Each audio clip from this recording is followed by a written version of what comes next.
বিশ্বকাপের শুরুটা আর্জেন্টিনার জন্য খুব ভালো হয়েছে, কারণ আর্জেন্টিনা তাদের প্রথম ম্যাচ আলজেরিয়ার সঙ্গে 3-0 গোলে জিতে গেছে। আর এই ম্যাচটা শুরু আগে অনেক রকমের কথা কথা হচ্ছিল যে আর্জেন্টিনার ডিফেন্স লাইনটা কতটা স্টেবল, কতটা ভালো, যে তারা এই আলজেরিয়া যে ফ্রি ফ্লুয়েন্ট যে ফুটবলটা যারা খেলতে চায়, তো সেই ফুটবলটা তারা কতটা ডিফেন্ড করতে পারবে, কতটা কতটা সাকসেসফুলি এই ম্যাচ থেকে তারা বেরোতে পারবে আর্জেন্টিনা। এটা অনেক রকম প্রশ্ন ছিল, কারণ আলজেরিয়া এই ম্যাচ শুরুর আগে বেশ ভালো একটা ফর্মে ছিল। তারা বলিভিয়াকে হারাইছে, তারা নেদারল্যান্ডসকে হারাইছে, তারা উরুগুয়ের সাথে ম্যাচ ড্র করে দেন তারা ওয়ার্ল্ড কাপে মূল স্টেজে খেলতে আসছে। তো এই সবকিছুর পরে মনে হচ্ছিল যে আর্জেন্টিনার জন্য এই ম্যাচটা বেশ ট্রিকি হবে। কিন্তু যদিও ম্যাচের শুরুটা দেখে এরকমই মনে হচ্ছিল, কারণ আলজেরিয়া একেবারে ফার্স্ট মিনিট থেকে ম্যান টু ম্যান প্রেস করতেছিল। যদি কোনো বল পায় সেই বলগুলোকে তারা একেবারে আর্জেন্টিনা ফাইনাল খেলে পাঠানোর চেষ্টা করতেছিল, সেখান থেকে বারবার বলগুলো নিয়ে ভিতরে ঢোকার চেষ্টা করতেছিল এবং সেখান থেকে গোলের অপরচুনিটি চেষ্টা করতেছিল। এবং সেই সুবার তার জন্য কিন্তু তারা একটা গোলও পেয়েছিল, যেটা কিন্তু অফসাইডের জন্য বাতিল হয়ে যায়।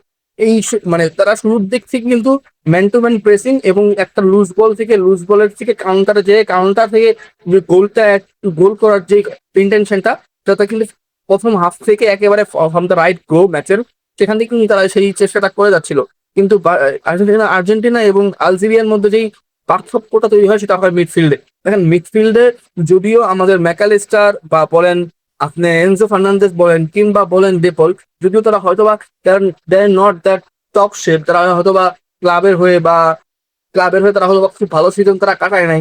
এনজো ফার্নান্দেজ একটা আপস এন্ড ডাউন সিজন কাটাইছে। এন্ড ম্যাকালিস্টার হয়তো বা প্রথম সিজনের তুলনায় এই সিজনে তারা খুব একটা ভালো করতে পারে নাই। আপনার ডেফল তো লালিগা ছেড়ে এবং এখন সে এমএলএস এ খেলতেছে ইন্টার মায়ামির হয়ে। সে হয়তো বা খুব ভালো ফর্মে নাই বা খুব ভালো একটা শেপে নাই, কারণ তার কম্পিটিশনটা খুব একেবারে বলতে গেলে লোই। কিন্তু সেই জায়গা থেকে যখন এই প্লেয়ার দলটা যখন আর্জেন্টিনার জার্সিতে খেলে, তখন এই দলটার কেমিস্ট্রিটা, যে একটা দলের কেমিস্ট্রি থাকলে যে আপনাকে ম্যাচটা বের করে দেওয়া সম্ভব, এটা একটা উজ্জ্বল প্রমাণ হচ্ছে এই আলজেরিয়ার ম্যাচটা। দেখেন আলজেরিয়া যেহেতু ম্যান টু ম্যান প্রেস করতেছিল, আলজেরিয়া যেহেতু একটা লুজ বল থেকে কাউন্টার যাওয়ার চেষ্টা করতেছিল, সেক্ষেত্রে আর্জেন্টিনা বারবার চাচ্ছিল যে তাদের কাছে বলটা যেন তারা যেন বলটা হোল্ড করতে পারে। প্রথমে তারা ওয়ান টাচ পাস খেলার চেষ্টা করতেছিল, কিন্তু যেহেতু ম্যান টু ম্যান প্রেসিং হওয়ার কারণে বারবার তাদের বল ছিল। কিন্তু আপনার দলে যখন কার্টন মেসি থাকে, তখন আপনার ওই সব সমীকরণ বা অপোনেন্টের যত রকমের প্যাচ বোচ আছে, তখন সে সবগুলো জিনিসগুলো আপনাকে এক সাইডে রেখে আপনাকে বিশ্বাস করতে হবে যে one Messi movement could create any time. তো সেই জিনিসটাই কিন্তু 17তম মিনিটে হয়েছে। দেখেন মেসি সেখান থেকে বলটা, দেখেন মেসি তো শুরুটা করে তিনি রাইট সাইডে, কিন্তু তার আমাদের গত বিশ্বকাপ থেকেই দেখতেছিলাম যে সে অনেকটা প্লে মেকিং রোলে খেলার চেষ্টা করতেছে এবং প্লে মেক করার তার সে যে প্লে মেক করতে পারে সেটা সবসময় ছিল।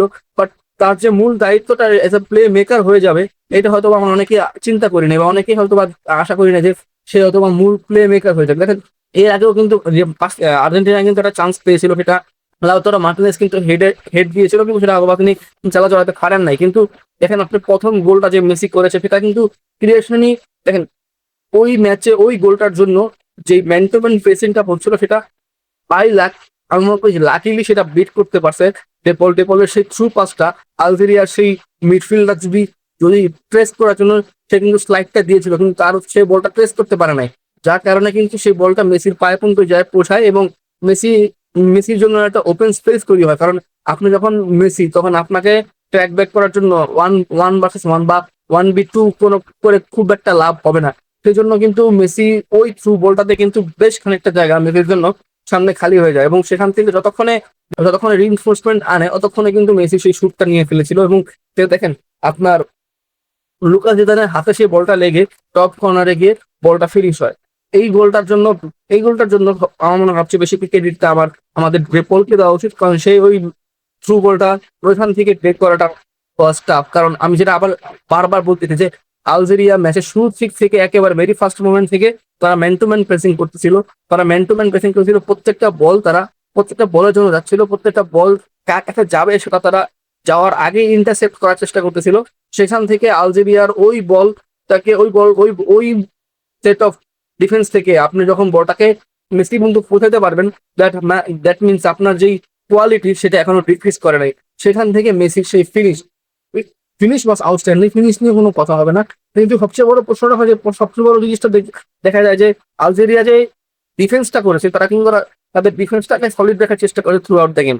দেখেন তারা তাদের যখন আমরা আর্জেন্টিনা যখন কোনোটা বল নিয়ে আহ, আপনার আলজেরিয়ার হাফে যাচ্ছিল তখন আলজেরিয়া তাদের যে চারটা ডিফেন্ডার, সেই চার ডিফেন্ডারের সাথে যে থ্রি ম্যানের যে মিডফিল্ডার আছে সেটাকেও তারা এদের ডিফেন্সের ফার্স্ট লাইন অফ ডিফেন্স হিসাবে তারা ব্যবহার করছিল।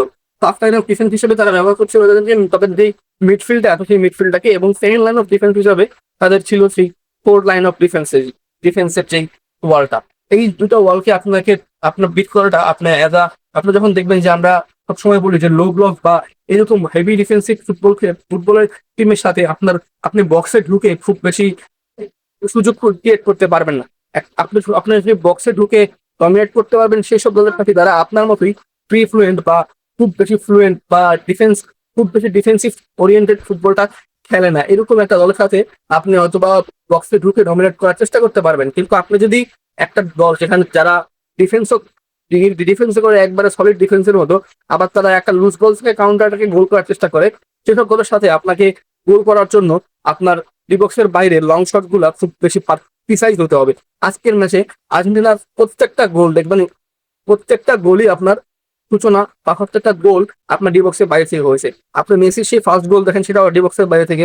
সেকেন্ড গোলটা বলতে পারেন যে মেসি তো ট্যাপিং দিয়েছে বক্সের ভিতরে, কিন্তু সেই গোলের সূচনাটা কিন্তু আপনার মেকালিস্টারের সেই লং রেঞ্জের এই পাওয়ারফুল শটটা, সেই পাওয়ারফুল শটটা লুকা বিদানের হাতে ডিফ্লেক্ট করে যখন বলটা রিবাউন্ড হয় তখন সেখান থেকে মেসি কিন্তু একটি ট্যাপিংটা দেয়।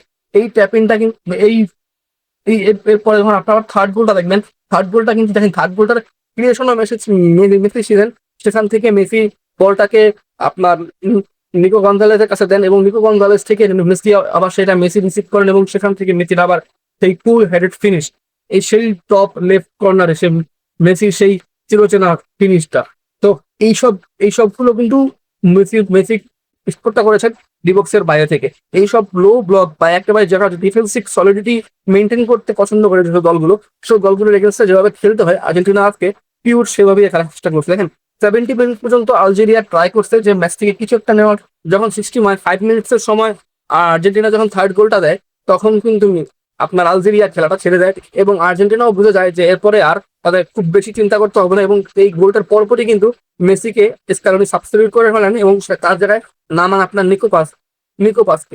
হয়তো বা নিকো পাস বা বলেন আলভারেজ কিংবা নিকো গঞ্জালেজের খুব একটা আজকে আমরা কাজ দেখতে পারিনি, কিন্তু ইন নিয়ার ফিউচার বা কারণ এই যখন ফুটবল ম্যাচটা যখন ওয়ার্ল্ড কাপ যখন প্রোগ্রেস করবে, আর্জেন্টিনার ম্যাচ যখন সামনে আসবে, আমরা দেখবো এই প্লেয়ার গুলো আরো আরো ইম্পর্টেন্ট হয়ে যাবে। হয়তোবা আজকের ম্যাচে হয়তো ফার্স্ট হাফে বা খেলাটা গুছিয়ে গেছে, কিন্তু অনেক ম্যাচ আসবে যেখানে হয়তোবা আপনার আরো লো ব্লক টিমের সাথে খেলা হবে। আপনি যখন জর্ডানের সাথে খেলবেন দেখবেন জর্ডান আরো অনেক বেশি লো ব্লক ফুটবলটা খেলবে। হয়তো তারা অ্যাটাকটাই কম করবে, হয়তো তারা অ্যাটাকটা করবে না যেভাবে তারা কেপ বার্থডে স্পেনের সাথে ম্যাচটা খেলছে। হয়তোবা সিমিলার কাইন্ড অফ ম্যাচ আপনি হয়তোবা জর্ডানের সাথে আর্জেন্টিনার ম্যাচটা দেখতে পারেন, যে খুব বেশি সলিড ডিফেন্স করার চেষ্টা করবে তারা, সেখান থেকে হয়তোবা ম্যাচটাকে 1-1 ড্র বা 0-0 ড্র বা কিছু একটা তারা বের করার চেষ্টা করবে। সেসব ম্যাচে হয়তোবা আপনার আলভারেজ কিংবা বলেন নিকো গঞ্জালেজের পারফরমেন্সটা আপনার হয়তোবা দেখতে পারবেন। কিন্তু এই ম্যাচের সবকিছু শেষে যদি বলি যে এই ম্যাচের কনসার্নিং বিষয়গুলো কি ছিল, আমার মনে হয় এই ম্যাচের কনসার্নিং বিষয় ছিল এই ম্যাচের লেফট উইংটা। আর্জেন্টিনার যে আপনার ডিমারিয়া চলে যাওয়ার পরে আর্জেন্টিনার যে ডিফেন্সে আপনার যে লেফট উইং এ একটা স্পেস তৈরি হয়ে গেছে, একটা খালি স্পেস তৈরি হয়ে গেছে। আর্জেন্টিনা এই 4 বছরে একটা ডিমারিয়া মিনিমাম অল্টারনেটিভ তৈরি করতে পারে নাই, আর যেই তার খেসারত হয়তোবা এই বিশ্বকাপে আর্জেন্টিনা দিতে হইতে পারে। কারণ আলমাদা ইজ এ গুড ট্যালেন্ট, আলমাদা হয়তো বা খুব ভালো ট্যালেন্ট, কিন্তু সে কিন্তু তার ক্লাবে অ্যাটলেটিকো মাদ্রিদে কিন্তু খুব বেশি গেম টাইম পায় নাই। তো সেই জায়গা থেকে চিন্তা করলে কিন্তু সে তার প্রিপারেশনটা কিন্তু টপ নচ ছিল না ওয়ার্ল্ড কাপের জন্য। আপনি নিকো গঞ্জালের কথা বলবেন, নিকো গঞ্জালের জন্য কিন্তু বিষয়টা একবারে সেম, সে কিন্তু তার ক্লাবে খুব বেশি সুযোগ পায় নাই। তো এই প্লেয়ার গুলো আর্জেন্টিনাকে কতটুকু কাজ করতে পারবে এটা হবে দেখার বিষয়। কারণ এই দলটার জন্য আরেকটা যে বিষয়টা ভালো, এই দলটা শুধুমাত্র মেসিকে ক্যারি করতে হয় না। এই দলে এখন অনেকগুলো প্লেয়ার আছে যারা মেসিকে ব্যাক করার জন্য সবসময় রেডি থাকে। হয়তোবা এই ম্যাচ জেতার পরে আপনার হয়তো জর্ডানের এগেনস্টের ম্যাচে হয়তোবা আর্জেন্টিনা মেসিকে নাও খেলাতে পারে, হয়তোবা ফার্স্ট আপনি স্টার্টিং 11-এ মেসিকে দেখবেন, হয়তো সেখানে নিকো পাস স্টার্ট করতে পারে। কারণ আর্জেন্টিনার ফার্স্ট ম্যাচটা জেতার কারণে আর্জেন্টিনা এখন মেসিকে সেই ব্রিথিং স্পেসটা দিতে পারবে, যেটা তারা 14 বিশ্বকাপে দিতে পারে নাই, যেটা তারা 22 বিশ্বকাপে দিতে পারে নাই, যেটা তারা 18 বিশ্বকাপেও বেশি দিতে পারে নাই। কারণ প্রথম ম্যাচ থেকেই আর্জেন্টিনা বেশ প্রেসারে ছিল। সেই জন্য এই বিশ্বকাপে মেসির এই আর্জেন্টিনার এবং মেসির এই ম্যাচটা তার খুব বেশি ইম্পর্টেন্ট ছিল। কারণ মেসির বয়স হচ্ছে এবং সেই জন্য একই সাথে মেসির ওই আপনি যদি বারবার আপনি যদি প্রত্যেকটা ম্যাচ মেসিকে 90 মিনিট 70 80 মিনিটস খেলতে চান, তাহলে হয়তো বা তার ওই শরীরটা হয়তো বা তাকে সায় দিবে না। তো এই কিছু সবকিছু সিদ্ধান্ত সবকিছু দেখে শুনে আমার মনে হয় আর্জেন্টিনার এই বিশ্বকাপে লেফট সাইডটাকে খুব বেশি স্ট্রং করতে হবে এবং লেফট সাইডের কোনো একটা সলিউশন আর্জেন্টিনাকে বের করতে হবে। এই লেফট সাইডের সলিউশনটা বের করার জন্য অনেক রকমের কিছুই হয়তো বা করানোর চেষ্টা করতে পারেন। অনেক রকমের ফরমেশন চেষ্টা করতে পারেন, যেখানে হয়তোবা একটা লেফট হয়তোবা আমরা আলভারেজকে ওই পাশে দেখতে পারি, মেকশিফট রোলে দেখতে পারি। কারণ যদি রাউতারও খেলে, আবার আপনি যদি লেফট সাইডটা যেহেতু একবারে উইক হয়ে যাচ্ছে, কিন্তু গনজালেস যদি না পারে বা আলমাপা যদি সেই ডেলিভারিটা না দিতে পারে, তাহলে হয়তোবা আমরা আলভারেজকে ওই সেক্টরে দেখতে পারি। তো অনেক রকমের সমীকরণ হয়তোবা এই বিশ্বকাপে আপনার স্কেলনিকে মিলাইতে হবে। কারণ এই বিশ্বকাপে আর্জেন্টিনাকে অনেক বেশি টাফ টাইম দিবে অনেক বড় বড় দলগুলো, যখন কলকাতা প্রোগ্রেস করবে, যদি আর্জেন্টিনা যখন আরো রাউন্ড অফ 32 রাউন্ড অফ 16 পার করে যখন সামনের দিকে আগাবেন, তখন অনেক বেশি প্রবলেমেটিক সিনারিও আর্জেন্টিনার সামনে আসতে পারে। তো সেসব বিষয় সেদিকে আর্জেন্টিনা কিভাবে দেখবে, কিভাবে কি করে, সেটা হবে দেখার বিষয়। কিন্তু এই ম্যাচটা আর্জেন্টিনার জন্য একটা ক্লিন শিট ছিল। আর সবচেয়ে বড় বিষয়টা যেটা আমি হয়তোবা ভিডিওর শুরুর দিকেই বলা দরকার ছিল, সেটা কিন্তু আমি বলতে ভুলে গেছি, যে আর্জেন্টিনা মেসি কিন্তু এখন পর্যন্ত বিশ্বকাপের টপ স্কোরার। এখন আর্জেন্টিনা মেসির এই হ্যাটট্রিকের পরে, মেসির 38 বছর বয়সে মেসির ষষ্ঠ বিশ্বকাপ খেলতে নামছেন এবং সে তার প্রথম হ্যাটট্রিক, ওয়ার্ল্ড কাপের প্রথম হ্যাটট্রিক কিন্তু সে তার গেইন করে ফেলছেন।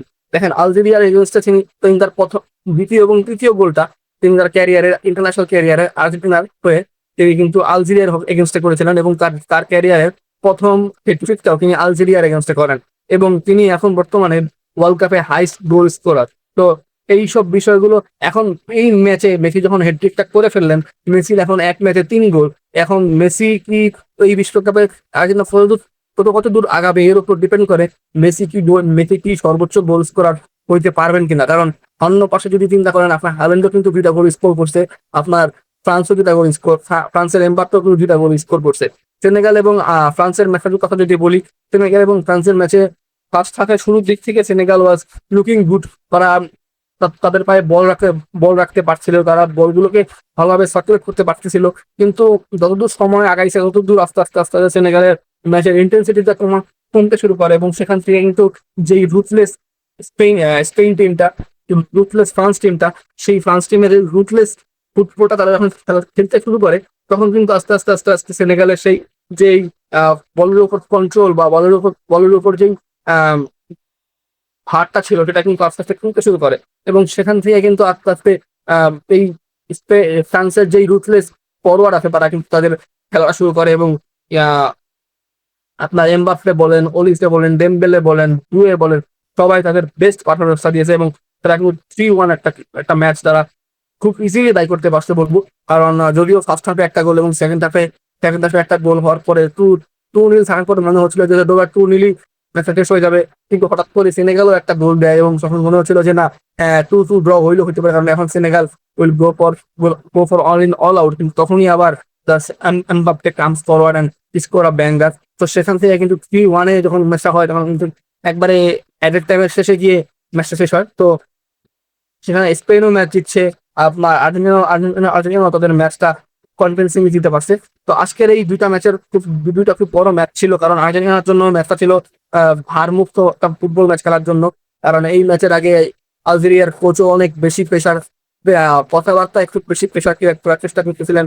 কারণ আমরা দেখতেছিলাম যে কম্পারেটিভলি বড় দলগুলোকে বেশ টাফ টাইম দিচ্ছে। সেখানে স্পেন বলেন, সেখানে আপনার বেলজিয়াম ম্যাচটা ড্র করেছে, আপনার স্পেন ম্যাচ ড্র করেছে, তো বা নেদারল্যান্ডস ম্যাচ ড্র করেছে। তো এইসব বড় বড় দলগুলো যখন ম্যাচগুলো ড্র করে, তখন এইরকম বড় বড় এইসব দলের এগেন্সে যখন একটা বড় দল আর্জেন্টিনার মতো খেলতে আসে, তখন প্লেয়ার থেকে শুরু করে ফ্যানদের সবার মধ্যেই ওই আতঙ্কটা থাকে যে আবার কোনো ড্র বা কোনো হার সম্মুখীন হইতে হবে কিনা। যদিও আর্জেন্টিনা ফ্যানরা ম্যাচটা হারলে খুব বেশি আফসোস হতো না তাদের, কারণ আর্জেন্টিনা গত বিশ্বকাপেও একটা ম্যাচ হেরে শুরু করেছিল এবং তারা শেষ পর্যন্ত কিন্তু কাপটা জিততে সক্ষম হয়। তো দেখা যাক এই বিশ্বকাপ আর্জেন্টিনা কতদূর যায়। দেখা হবে নতুন কোনো ভিডিও। ভালো থাকবেন, সুস্থ থাকবেন। আল্লাহ হাফেজ।